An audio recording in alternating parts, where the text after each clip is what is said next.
বাংলা সাহিত্যের রহস্য, রোমাঞ্চ এবং কিছু ভয়ের গল্পে ভরা এই বিশেষ নিবেদন শুধুমাত্র আপনার জন্য। প্রতি সপ্তাহের মতো এই সপ্তাহেও চলে এসছে ঝরাপাতা ইউটিউব চ্যানেল নতুন আরেকটি রোমাঞ্চকর ভূতের গল্প নিয়ে। আজকের গল্পটি একটু অন্য ধাঁচের গল্প। রচনা করেছেন মণিলাল গঙ্গোপাধ্যায়। শুরু হচ্ছে আজকের গল্প কঙ্কালের টঙ্কার। গল্পের সূত্রধার এবং গল্প পাঠে আমি বিজয়। শুনতে থাকুন কঙ্কালের টঙ্কার। ছেলেবেলায় আমি কবিতা লিখতাম। আমার আত্মীয়রা আমায় তিরস্কার করতেন, বন্ধুরা ঠাট্টা করতেন, মাস্টারমশাই প্রহার দিতেন এবং কাগজের সম্পাদকরা না ছেপে ফেরত দিতেন। কিন্তু বলে রাখি, একদিন সমূহ বিপদ থেকে যে আমার প্রাণ রক্ষা করেছিল সে শুধুমাত্র আমার ওই কবিত্ব শক্তি। তোমরা আশ্চর্য হচ্ছ নিশ্চয়ই, কবিতা আমার প্রাণ রক্ষা করলো কেমন করে? সত্যি বলছি, সেদিন কারো সাধ্য ছিল না মরণাপন্ন আমাকে রক্ষা করে। ভাগ্যে কবিতা লিখতে শিখেছিলাম, তাই বেঁচে গেলাম। নইলে লোকের অত্যাচারে কবিতা লক্ষ্মীকে বাল্য বয়সে বিদায় দিলে সেদিন আমার যে কী অবস্থা হতো তা আমিই জানি। গল্পটা তাহলে খুলেই বলি। নানা স্থান ঘুরে আমি যাচ্ছিলাম জয়পুর থেকে দিল্লি।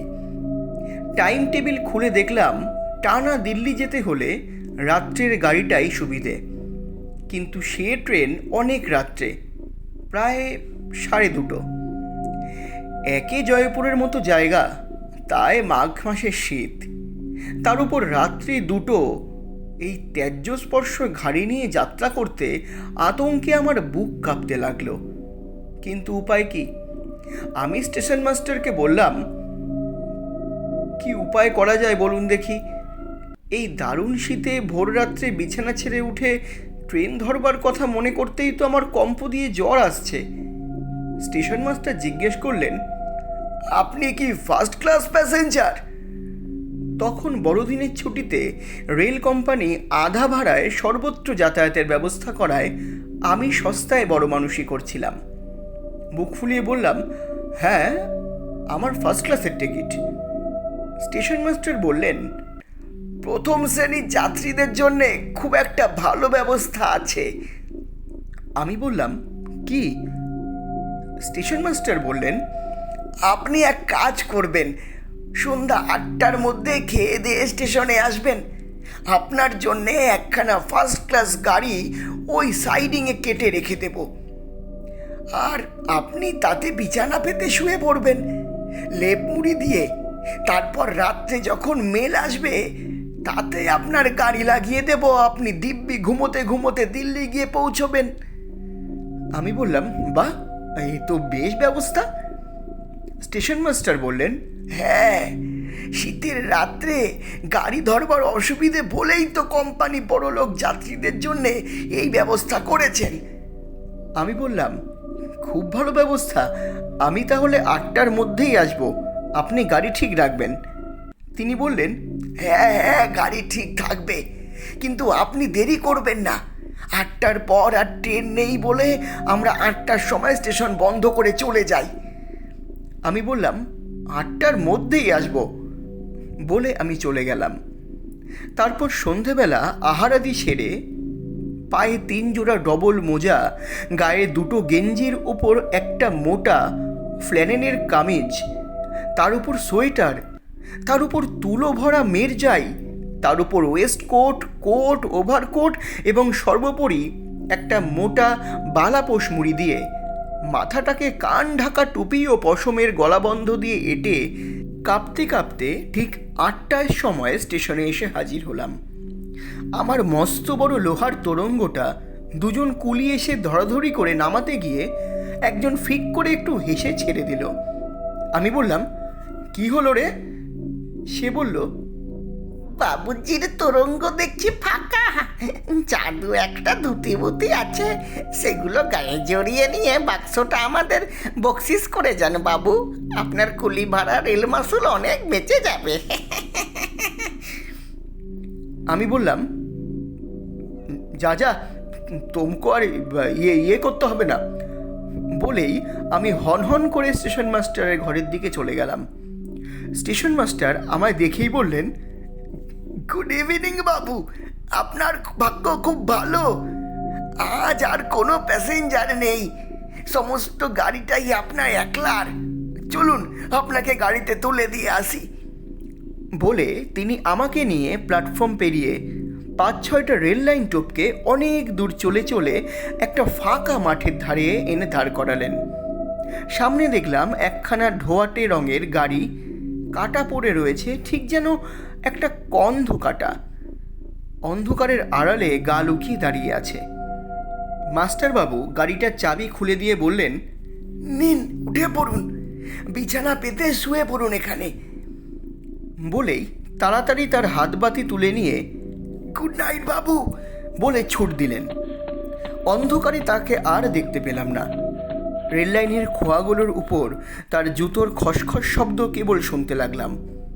ছ্যাত করে আমার মনে হলো, তাই তো, মাস্টারবাবু অমন করে পালালেন কেন?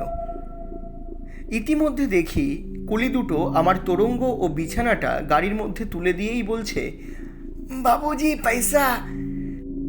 আমি তাদের হাতে পয়সা দিতেই তারাও ছুট দিল স্টেশনের দিকে। ব্যাপার কি?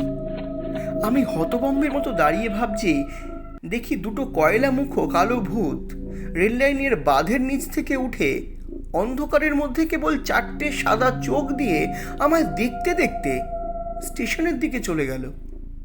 তাদের পিছনে একটা কুকুর লেজ তুলে দৌড় দিল।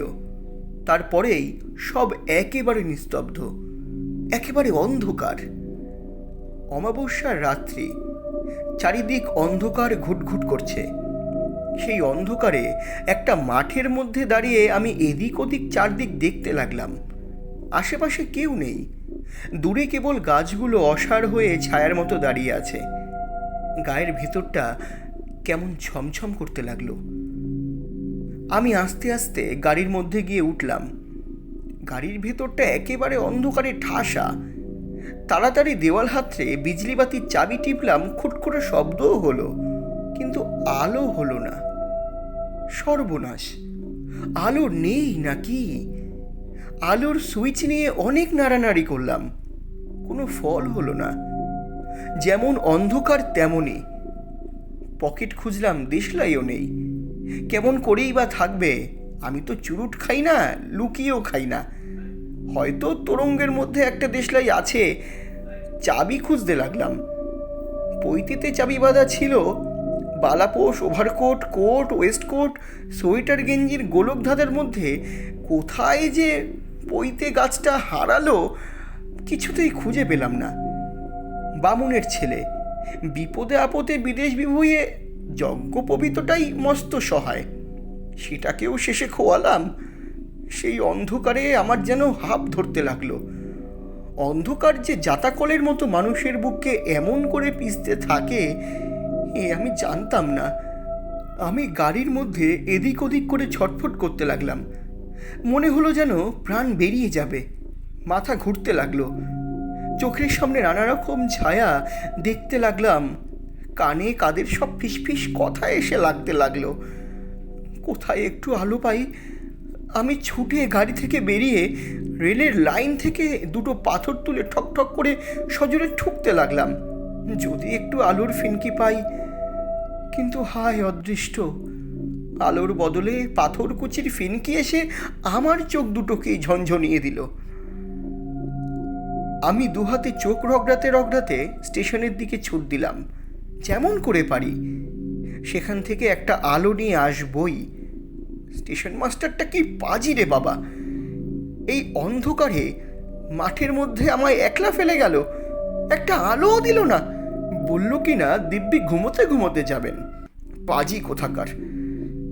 আমি ছুটতে ছুটতে একেবারে স্টেশনের কাছে এসে হাঁপ নিয়ে দাঁড়ালাম। প্ল্যাটফর্মের কিনারায় একটা বাঁকা খেজুর গাছ ছিল, ঠিক তার সামনে। কিন্তু এ কি? এ তো সেই খেজুর গাছ। এই তো রয়েছে, কিন্তু স্টেশন কোথায়? আমি এদিক ওদিক চারিদিক চেয়ে দেখলাম স্টেশন নেই। মনে হলো কালো স্লেটের গা থেকে ছেলেরা যেমন তাদের আঁকা ছবিগুলো মুছে ফেলে, ঠিক তেমনি করে অন্ধকারে গা ঢেকে স্টেশনটাকে একেবারে কে মুছে ফেলেছে। আমার বুকটা ধকধক করতে উঠল। আমি আর তিলমাত্র না দাঁড়িয়ে আবার ছুটলাম যে পথে এসেছিলাম সেই পথে, আমার গাড়ির দিকে। টপটপ 5-6টা লাইন টপকে ছুটতে ছুটতে আমি যখন এসে মাঠের ধারে আমার গাড়ির সামনে দাঁড়ালাম, তখন দেখি অত বড় গাড়িখানা নিয়ে কে উধাও হয়েছে। গাড়ির চিহ্ন মাত্র সেখানে নেই। কি সর্বনাশ! আবার ভালো করে চারিদিক চেয়ে দেখলাম স্টেশনও নেই, গাড়িও নেই। চারিদিক খা খা করছে। এখন উপায়? এই রাত্রে আশ্রয় পাই কোথায়? কি করি আমি? একবার মনে হলো যাই আর আরেকবার গিয়ে ভালো করে স্টেশনটা খুঁজে আসি। কিন্তু স্টেশনের দিকটার সেই খা খা মূর্তি মনে হয়ে আমার বুকটা ছ্যাট করে উঠল। ছেলেবেলায় গল্প শুনতাম দৈত্যদানবরা রাতারাতি বড় বড় বাড়ি উড়িয়ে নিয়ে গিয়ে আবার সকালে যেখানকার বাড়ি সেখানে রেখে যেত। এ কি তাই হলো নাকি? মনে তো বিশ্বাস হয় না, কিন্তু চোখে তো দেখছি তাই। হঠাৎ বুকটা কেঁপে উঠে মনে হলো এমন করে রেল লাইনের ওপর দাঁড়িয়ে থাকা তো ঠিক নয়। আচমকা একখানা গাড়ি এসে চাপা দিয়ে যেতে পারে। যেই কথা মনে হলো তাড়াতাড়ি লাইন থেকে অন্যদিকে ছুট লাগালাম। কিন্তু যেদিকেই যাই সেদিকেই রেলের লাইন। সামনে পেছনে ডাইনে বাইয়ে যেদিকেই ছুটি সেদিকেই দেখি লাইনের লাইন। সামনে পেছনে ডাইনে বায়ে যেদিকে ছুটি সেদিকেই দেখি রেল লাইনের লোহার জাল দিয়ে আমায় ঘিরে ফেলেছে। পালাবার উপায় আর নেই। আমার এই ছুটোছুটি দেখে অন্ধকার থেকে কারা যেন হঠাৎ খিলখিল করে হেসে উঠল। আমি চমকে উঠে থেমে দাঁড়াতেই টাল সামলাতে না পেরে একেবারে বাঁধের ওপর থেকে গড়াতে গড়াতে গিয়ে এক গাছতলায় এসে পড়লাম। মনে হলো প্রাণটা যেন বাঁচল। ট্রেন চাপা পড়বার আর ভয় নেই। গাছের গায়ে ঠেস দিয়ে চুপ করে বসে রইলাম। মনে হতে লাগলো কতক্ষণে রাত্রিটা কাটবে, কিন্তু রাত্রির যেন আর শেষই নেই। বসে বসে দেখতে লাগলাম নিস্তব্ধ রাত্রি ঝিমঝিম করতে করতে আরও নিঝুম হয়ে আসছে। আর রাত্রের অন্ধকারটা তার কালো গায়ের ওপর চামচিকের ডানার মতো একখানা কালো কুৎসিত কম্বল আস্তে আস্তে টেনে মুড়ে দিচ্ছে। পৃথিবীর গা থেকে একে একে সব জিনিস যেন মুছে আসছে। দেখতে দেখতে আমি শুদ্ধ যেন মুছে আসতে লাগলাম। কালো জুতো মোজা পরা আমার লম্বা পা দুখানা একটু একটু করে মুছে গেল। কালো ওভারকোট ও নীল বালাপোষ মোড়া গা তাও আস্তে আস্তে মুছতে লাগলো। যখন প্রায় কোমর অবধি মুছে গেছে আমি আর সে দৃশ্য দেখতে পারলাম না। তাড়াতাড়ি চোখ বুজে ফেললাম। চোখ বুজে মনে হতে লাগলো আমি আছি কি নেই, আছি কি নেই। আছে আছে, এইখানেই আছে বলে কানের কাছে কে একজন চিৎকার করে উঠল। আমি চোখ চেয়ে দেখি মানুষের দেহের মেদ মাংস ছাড়িয়ে নিলে যেমন হয় তেমনি তোরও একটা কঙ্কাল তার কাঠির মতো সরু সরু লম্বা আঙুল নেড়ে ইশারা করে কাকে ডাকছে। দেখতে দেখতে ঠিক তারই জুড়ি আরেকটা কঙ্কাল লাফাতে লাফাতে তার পাশে এসে দাঁড়ালো। তারপর আরেকটা। দ্বিতীয় কঙ্কালটা আস্তে সরে আমার খুব কাছে এসে ঘাড় হেট করে আমায় দেখতে লাগলো। তার চোখের উপর চোখ পড়তে দেখলাম না আছে পাতা, না আছে তারা, শুধু দুটো গোল গোল গহ্বর কালো কটকট করছে। সে আমাকে বেশ নিরীক্ষণ করে দেখে জিজ্ঞেস করলো, এই নাকি সে? প্রথম কঙ্কালটা বললে, সে না তো কে হবে? দ্বিতীয়টা বলল, বেশ বেমালুম লুকিয়েছে তো, একেবারে চেনবার জো নেই। শেষ কঙ্কালটা ছুটে এসে বলল, ওই দেখি, বলে তার হাড় বার করা আঙুলগুলো দিয়ে টিপে টিপে আমায় দেখতে লাগলো। ও আর দেখছিস কি? ও সেই আমার চোখে কি ধুলো দেবার জো আছে? হাজারি লোককে না কেন? বলে প্রথম কঙ্কালটা এতখানি হাঁ করে বিকট শব্দে হেসে উঠল, মুখের ভেতর থেকে তার সেই সাদা সাদা দাঁতগুলো বেরিয়ে অন্ধকারকে যেন কামড়ে ধরল। শেষ কঙ্কালটা বলল, তবে একটু পরখ করে নেওয়া ভালো, কি জানি যদি ভুল হয়। প্রথম কঙ্কাল বলল, নে, আর পরখ করতে হবে না, ওদিকে লগ্ন বয়ে যায়। বলে সে আমার শিয়রের কাছে এসে দাঁড়ালো। আমি ভাবলাম, ব্যাস এইবার আমার শেষ। দেখতে দেখতে বাকি দুটো কঙ্কাল এগিয়ে এসে আমার পা দুখানা ধরল। প্রথমটা মাথার দিকটা ধরল, তারপর তিনজনে মিলে মাটি থেকে চ্যাংদোলা করে আমায় তুলে ফেলল। আমি তাড়াতাড়ি দুহাত দিয়ে গাছের গুড়িটা চেপে ধরে বলে উঠলাম, কোথায় নিয়ে যান মশাই? তারা বলল, বিয়ে দিতে। আমি চমকে উঠলাম, বিয়ে দিতে কি মশাই, এই বুড়ো বয়সে বিয়ে? একজন বলল, বুড়ো পরই আমরা পছন্দ করি। আমি বললাম, মশাই আমার চেয়ে ঢের বুড়ো আছে, তাদের কাউকে নিয়ে যান, আমায় যেন মিচে মিচে কষ্ট দিচ্ছেন বলুন। প্রথম কঙ্কালটা চেঁচিয়ে বলে উঠল, তুমি ভেবেছ পালিয়ে এসে লুকিয়ে থাকলে রেহাই পাবে? না না না না না না না, তোমাকে আমরা জোর করে ধরে নিয়ে গিয়ে বিয়ে দেব। আমি বললাম, আমি তো মশাই পালিয়ে এসে লুকিয়ে নেই, সেই ছোটবেলায় একবার পালিয়েছিলাম বটে, তারপর তো জ্যাঠামশাই পুলিশ দিয়ে ট্রেন থেকে ধরে নিয়ে গিয়ে আমায় বিয়ে দেন। সে বলল, আমরাও পুলিশ এসেছি ধরে নিয়ে গিয়ে তোমায় বিয়ে দেব বলে। আমি কাচুমাচু হয়ে বললাম, কিন্তু আমি তো আর বিয়ে করতে পারবো না। পারবে নাকি? বিয়ে তোমায় করতেই হবে, এমন কি তোমার গো? বলে সেই পয়লা নম্বরের কঙ্কালটা ভীষণ গর্জন করে উঠল। আমি বললাম, রাগ করেন কেন মশাই, আমি ছাড়া কি পাত্র নেই? কত ছেলে হয়তো খুশি হয়ে বিয়ে করবে। সে বলল, এত রাত্রে এখন ভালো পাত্র পাই কোথা? যার তার হাতে তো মেয়ে দেওয়া যায় না, চলো লগ্ন বয়ে যায়। আমি কাঁদো কাঁদো হয়ে বললাম, তাহলে নিতান্তই কি আমাকে বিয়ে করতে হবে? হ্যাঁ? শেষ কঙ্কালটা আমার কাছে আস্তে আস্তে এগিয়ে নরম সুরে বলল, দুঃখ করছিস কেন ভাই ক্যাংলা? আমি তড়াক করে উঠে দাঁড়িয়ে বললাম, ক্যাংলাকে মশাই? আমি তো ক্যাংলা নই, আমি শ্রী মাধবচন্দ্র চক্রবর্তী, আমার পিতার নাম মধুসূদন চক্রবর্তী। রাধে মাধব, রাধে মাধব। সে কি মশাই? এই এত রাত্রে এই শ্মশানের ধারে একটা জ্যান্ত শিয়াল কুকুর থাকে না, আর মাধব চক্রবর্তী আছে? তুই এতই বোকা পেলি আমাদের? এই তো আমি রয়েছি। আরে ভাই, মাধব চক্রবর্তীর দেহের ভিতর থেকে কথা কইলেই কি তুই মাধব চক্রবর্তী হয়ে যাবি? সে কি মশাই, মাধব চক্রবর্তীর দেহের ভিতর আবার কে এলো? আরে ক্যাংলা, তুই মাধব চক্রবর্তী শূন্য দেহের মধ্যে সেদিয়ে আছিস, সে কি আমি টের পাইনি ভেবেছিস?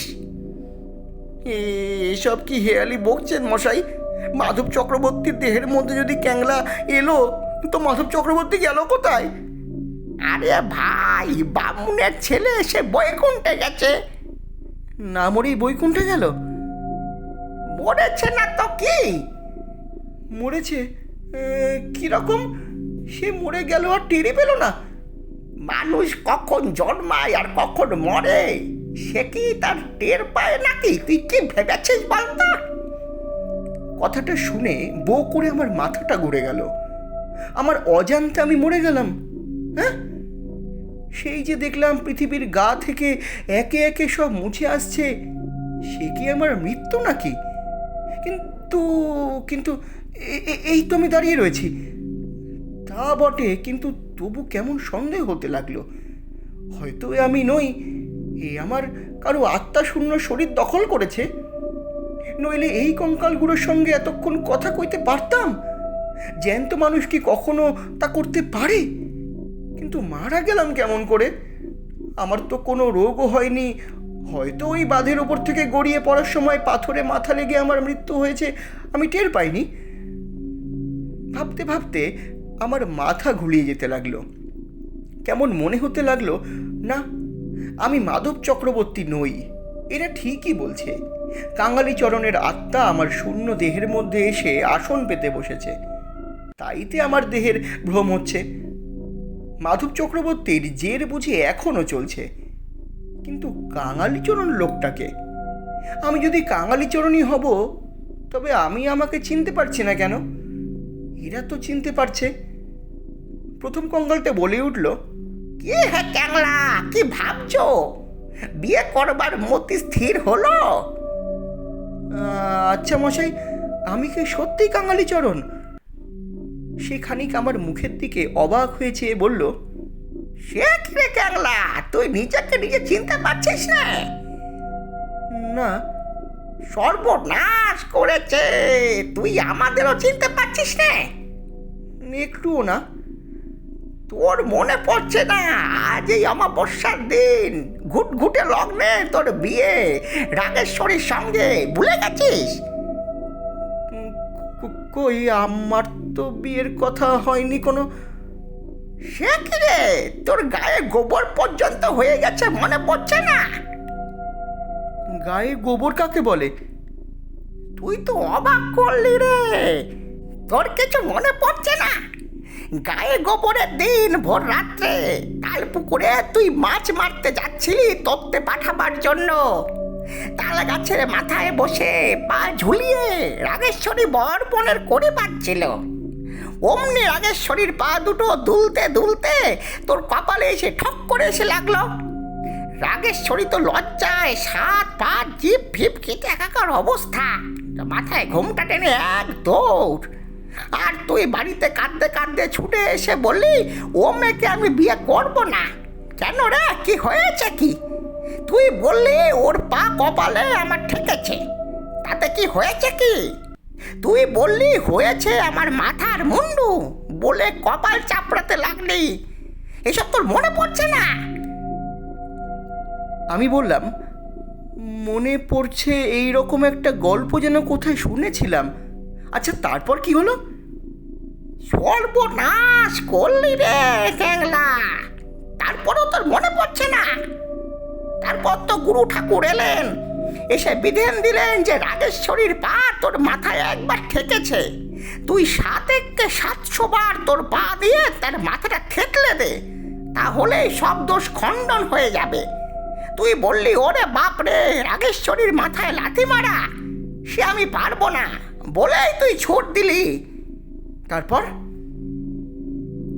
তারপর আজ বিয়ের সময় তোকে খুঁজে না পেয়ে খুঁজতে খুঁজতে এই শ্মশান ঘাটে এসে দেখি তুই এই মাধব চক্রবর্তী নাকে তার মরাটাকে ধরে দানা পাইয়ে বসে আছিস। হ্যাঁ রে, এই মাধব চক্রবর্তীকে যারা পোড়াতে এসেছিল তারা গেল কোথায়? তোকে দেখে ভয়ে পালিয়েছে বুঝি? মাধব চক্রবর্তীকে আবার পড়াতে আসবে কারা? আমি তো তোমার কথা কিছুই বুঝতে পারছি না। তোর কিছুই মনে পড়ছে না? তুই সত্যি বলছিস না মস্করা করছিস? তোমার দিব্যি, আমি সত্যি বলছি, আমি কিছু মনে পড়ছে না আমার। তবে সর্বনাশ হয়েছে, তোকে মানুষে পাইয়াছে। মানুষে পেয়েছে কি গো? জানিস না বুঝি, আমরা যেমন মানুষের ঘাড়ে চাপি, মানুষেও তেমনই আমাদের কারো কারো ঘাড়ে চাপে। তুই যখন মাধব চক্রবর্তীর দেহে সেরিয়েছিলি তখন বোধহয় তার একটুখানি প্রাণ ছিল, সেইটি তোকে পেয়ে বসেছে। হায় কপাল, কি যে হবে কে জানে। তাতে কি হয়? মানুষ যেমন তখন নিজেকে চিনতে পারে না, আপনার লোককে চিনতে পারে না, আবল তাবল বকে, কটমট করে চোখ ঘুরাতে থাকে, আমাদেরও ঠিক তেমনই হয়। তাই তো তুই অমন করছিস, নিজেকে চিনতে পারছিস না, আমাদেরও চিনতে পারছিস না। ও, তাই আমি নিজেকে ক্যাংলা বলে চিনতে পারছি না? ও, তবে আমার কি হবে? যেমন বিয়ে করবো না বলে পালিয়ে এসেছিস, তেমনই ঠিক জব্দ হয়েছিস। ও গো, আমি রাগেশ্বরীকে বিয়ে করব। আমাকে তোমরা উদ্ধার করো না। তবে বেরিয়ে যায় ওখান থেকে। বেরোবো কি করে গো? পথ হারিয়ে ফেলেছিস বুঝি? মুশকিল করলি দেখছি। এক কাজ কর, মাধব চক্রবর্তীর ওই কোচার খুঁটটা এই গাছের ডালে বেঁধে গলায় একটা ফাঁস দিয়ে তুইও ঝুলে পড়, তাহলেই সুরুত করে বেরিয়ে আসতে পারবি। ওরে বাপরে, সে যে ফাঁসি! আমি আমি আমি পারবো না, আমি পারবো না, আমি পারবো না। ভয় কি? আমি তো কতবার ফাঁসি গেছি, তোর কোনো ভয় নেই, তুই ঝুলে পড়। না না না না গো, না না না না গো, কখনো না, কখনো আমি পারবো না। না না না, কখনো নাই পারবো না, আমি কখনো পারবো না। গলায় ফাঁসি দিতে কিছুতেই পারবো না আমি। যেমন এই কথা বলা, সেই প্রথম কঙ্কালটা তার সেই কালো গর্তের মতো চোখ দুটোকে বনবন করে ঘুরিয়ে বলল, কি, তুই ফাঁসি দিতে পারবি না? আমরা হলাম গলায় ধরে, তুই আমাদের ঘরের ছেলে হয়ে এমন কথা বলছিস? ছি ছি ছি ছি ছি ছি ছি ছি ছি ছি। ফাঁসি যেতে তোর ভয় হয়, কুলাঙ্গার কোথাকার! কি করব, আমার যে ভয় করছে। সে দাঁতের পাটি কড়মড় করতে করতে বলে উঠল, ফের ওই কথা? এই বেলা ঝুলে পড়, নইলে তোর ভালো হবে না বলছি। ওগো, তোমার দুটি পায়ে পড়ি, আমি ফাঁসিতে ঝুলতে পারবো না, আমার ভয় করছে। কত ভাড়া কোথাকার, দূর হ এখান থেকে, আমাদের সামনে থেকে দূর হ। বলে সে তেড়ে আমায় মারতে এলো। দ্বিতীয় কঙ্কালটা এগিয়ে এসে বলল, রাগ করেন কেন খুড়ো মশাই? ও হয়তো ক্যাংলা নয়, নইলে ফাঁসিতে ভয় পাবে কেন? খুড়ো মশাই বললেন, কি, ক্যাংলা নয় ও? আমি 7 বছর টিকটিকি পুলিশে কাজ করেছি, কত বড় বড় ফেরার পাকড়াও করেছি, আমার ভুল হবে? শেষ কঙ্কালটা এগিয়ে এসে বলল, যখন সন্দেহ হচ্ছে তখন একবার পরখ করে দেখতে ক্ষতি কি দাদামশাই? দাদামশাই বললেন, আচ্ছা বেশ, পরীক্ষা হোক। বলে আমার দিকে ফিরে বললেন, কি হে, তুমি মাধব চক্রবর্তী না কাঙালি চরণ? আমি বললাম, আগে আগে তো জানতাম আমি মাধব চক্রবর্তী, কিন্তু তারপর থেকে মনে হচ্ছে কাঙালি চরণ। কাঙালি চরণ যদি হও, তুমি আমার অবাধ্য হয়েছ বলে তোমায় শাস্তি নিতে হবে। তোমায় ফাঁসি দেব আমরা, এই শ্মশানে, এই গাছের ডালে। আগে আমি তবে মাধব চক্রবর্তী, হ্যাঁ মাধব চক্রবর্তী। বেশ বেশ বেশ বেশ, মাধব চক্রবর্তী বলে যদি নিজেকে প্রমাণ করতে পারো, তাহলে তোমায় 3 বার সেলাম ঠুকে আমরা চলে যাব। আর যদি না পারি? না পারলে তাহলে এইখানে তোমার ঘাড় মোটকে রেখে চলে যাব। ঘাড় মোটকে দেবেন? কি সর্বনাশ! এই বিদেশ বিভুঁইয়ে এই অচেনা জায়গায় এত রাত্রি নিজেকে কি করে প্রমাণ করব মশাই? না পারো, ঘাটটি মোটকে দেব, শ্মশানের ভূত হয়ে থেকো। সত্যি বলছি, এই কথা শুনে আমি কেঁদে ফেললাম। তখন সেই দ্বিতীয় কঙ্কালটা এগিয়ে এসে বলল, কার্য কেন? তোমার এমন কোনো চিহ্ন নেই যাতে প্রমাণ হয় তুমি মাধব চক্রবর্তী? আমি বললাম, আছে, এই দেখুন আমার ডান হাতে একটা জুরুলের দাগ। সে হেসে বলল, ও প্রমাণ তোমাদের পুলিশের কাছে চলে, এখানে আমাদের কাছে চলে না। কোনো ভেতরের প্রমাণ দিতে পারো? আমার ভেতরে কি আছে না আছে আমি তা জানি না মশাই। এই দেখুন না, আমার ভেতরে কাঙালিচরণ আছে কি মাধব চক্রবর্তী আছে, আমি তাই ঠিক ঠাউর করতে পারছি না। কাঙালি চরণ হলে তোমায় ফাঁসি দেবো কিন্তু। আগে না না না না না না, আমি মাধব চক্রবর্তী, মাধব চক্রবর্তী। শিগগির প্রমাণ করো, নইলে ঘাড় মটকালাম বলে। অমন ভেবড়ে যাচ্ছ কেন? তোমার কি এমন কোনো গুণ নেই যাতে বোঝা যায় তুমি মাধব চক্রবর্তী? হ্যাঁ হ্যাঁ, আছে আছে বই কি, আমার একটা মস্ত গুণ আছে, আমি কবিতা লিখতে পারি। তুমি কবিতা লিখতে পারো? নিজে লেখো না পরের কবিতা নিজের বলে চালাও? না মশাই, আমি সেরকম কবি নই। তোমার কবিতা কাগজে ছাপা হয়? না, সম্পাদকরা ভয়ে ছাপেন না।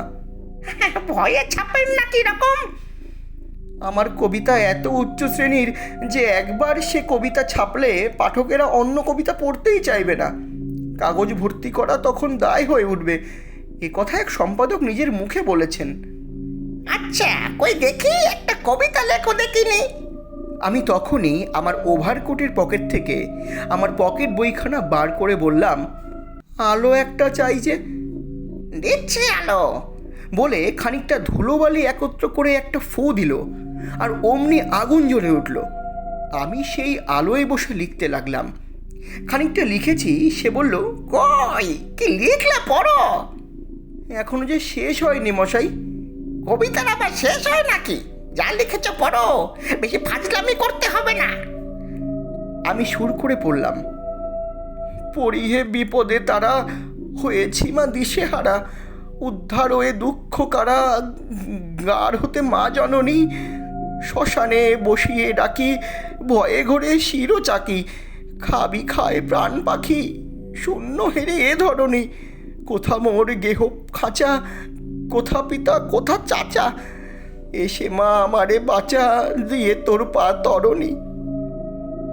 এইটুকু শেষ হতেই সে বলল, ঢের হয়েছে, ঢের হয়েছে। এরকম গান তো আমি অনেক যাত্রায় জড়িতের মুখে শুনেছি। এ তোমার নিজের লেখা না পুরনো গান একটা মুখস্থ ছিল তাই লিখে শোনাচ্ছ? হ্যাঁ, না মশাই, এ আমার নিজের রচনা, একেবারে টাটকা। এতে আপনি পুরনো গন্ধ কোথায় পেলেন? দেখছেন না একেবারে আধুনিক ধরনের লেখা। থামো, তোমায় আর জ্যাঠাপনা করতে হবে না। পুরনো একটা গান চুরি করে নিয়ে আমায় ফাঁকি দেবে ভেবেছ? তা হচ্ছে না। দেখি তুমি কত বড় ওস্তাদ, আমার নাম দিয়ে একটা কবিতা লিখতে পারো। আমি বললাম, খুব পারি।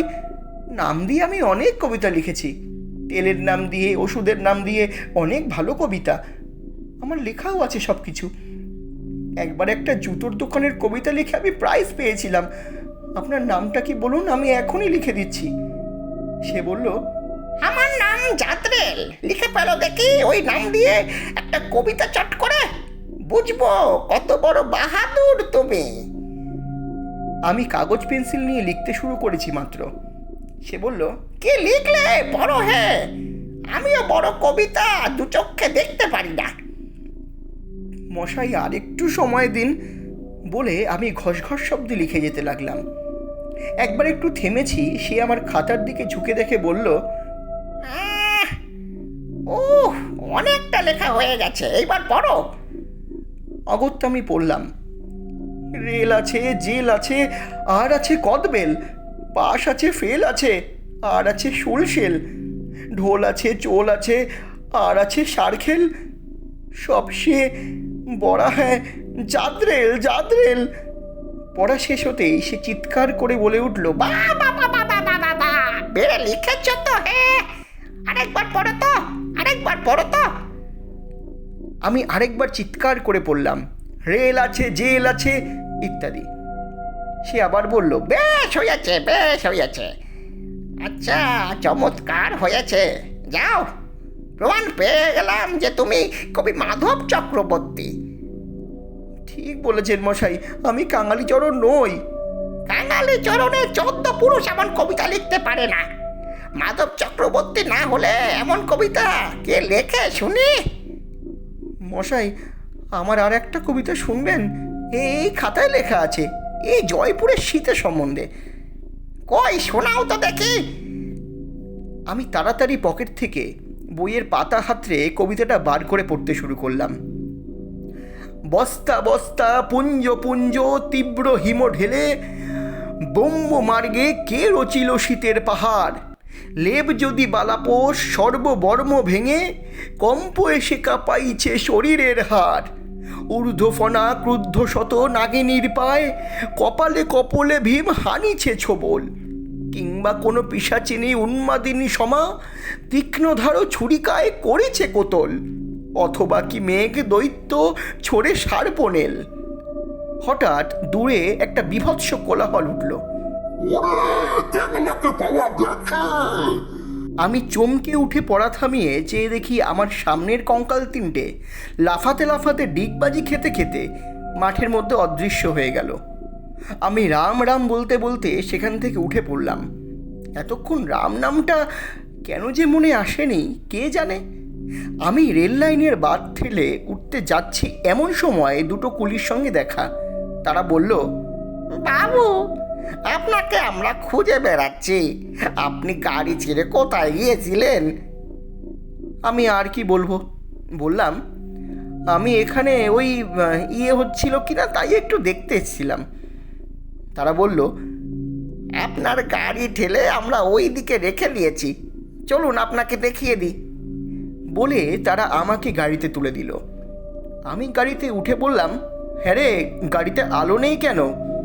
সে বলল, বিজলি বাতি আছে, মেল গাড়ির সঙ্গে লাগিয়ে দিলে তবেই জ্বলবে। আমি বললাম, আমাকে একটা বাতি দিয়ে যেতে পারিস, বকশিস দেব। তাদের একজন ছুটে গিয়ে একটা বাতি এনে দিল। আমি সেইটে সামনে রেখে পকেট বই খুলে নিজের লেখা কবিতা পড়তে লাগলাম।